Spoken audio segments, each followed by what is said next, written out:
দেখছেন Kolkata Times news. আমি বিচারপতির পদ থেকে মঙ্গলবার পদত্যাগ করব, 1 নম্বর।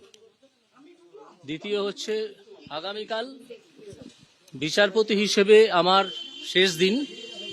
সেদিন আমি কোনো বিচারের কাজ করব না, শুধু কতকগুলো মামলা পার্ট হার্ট হয়ে আছে যেগুলো আমাকে রিলিজ করতে হবে আমার লিস্ট থেকে। কোনো অ্যাডজুডিকেশন নয়, অ্যাডজুডিকেশন আমি গত 7 দিন ধরেও করিনি, কারণ আমি ব্যক্তিগত কারণে ছুটিতে ছিলাম। তো কালকেও কোনো অ্যাডজুডিকেশন করবো না, শুধু মামলাগুলো আমার লিস্টের বাইরে করে দেবো। দিয়ে পরশু দিন দিয়ে আমি চিফ জাস্টিস, আমাদের হাইকোর্টের চিফ জাস্টিসকে মৌখিকভাবে জানাবো, এবং পরশু দিন আমি ভারতের রাষ্ট্রপতিকে চিঠি লিখে জানিয়ে দেবো। এবং সেই মুহূর্ত থেকে, যে মুহূর্তে আমি চিঠিটা পোস্ট করব, সেই মুহূর্ত থেকে আমার রেজিগনেশন কার্যকর হবে। এটাই কনস্টিটিউশন এবং কনস্টিটিউশন লয়ের প্রভিশন, সেইটা মঙ্গলবার হবে। তারপর আমি আপনাদের সব প্রশ্নের উত্তর দেবো মঙ্গলবার 1:30টার সময় কোর্টে মাস্টারদা সূর্য সেন মূর্তির নিচে আমি আসব। আপনাদের সব প্রশ্নের উত্তর সেদিন দেবো। মাস্টারদার যে ফাঁসির অর্ডার হয়েছিল, সেই ফাঁসির অর্ডার সই করেছিলেন একসময় হাইকোর্টের জজ, তিনি ব্রিটিশ ছিলেন, ক্ষুদিরামেরও তাই ওই দুটো মূর্তি, যে হাইকোর্ট যে ভুল করেছিল, একটা স্বাধীনতা সংগ্রামীকে এইভাবে ফাঁসি দেওয়ার উচিত হয়নি।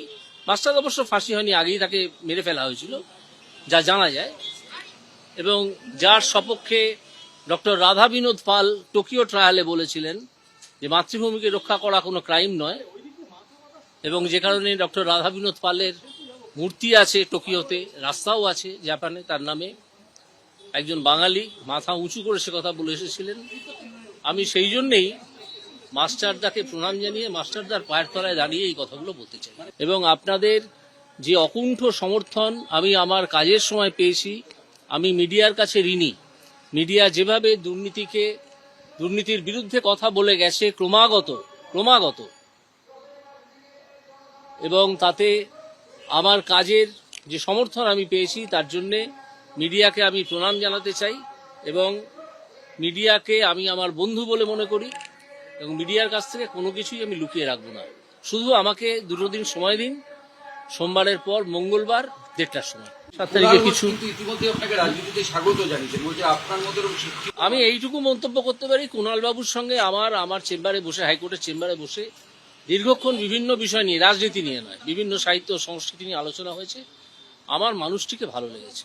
কুণাল ঘোষ যতই মুখপাত্র হিসেবে আমাকে আক্রমণ করে থাকুন না কেন, কুণাল বাবুকে আমার মানুষ হিসেবে ভালো লেগেছে। সেটা যা খুশি তাই বলতে পারেন, সময় হিসেবে, রাজনীতিবিদ হিসেবে উনি তো বহুদিন রাজনীতি করেছেন, এমপি ছিলেন, সেটা বলতে পারেন। কিন্তু আমি কথা বলে যতটুকু বুঝেছি, কুণাল ঘোষকে আমার ভালো লেগেছে। আমি আবার মিডিয়ার কাছে আমার কৃতজ্ঞতা জানাচ্ছি। আপনারা দুর্নীতির বিরুদ্ধে যেভাবে রুখে দাঁড়িয়েছিলেন, এখনো দাঁড়িয়েছেন, তাতে আমি সত্যিই অত্যন্ত কৃতজ্ঞ আপনাদের মিডিয়ার কাছে, বাংলা এবং সর্বভারতীয় মিডিয়ার কাছে। দুর্নীতির বিরুদ্ধে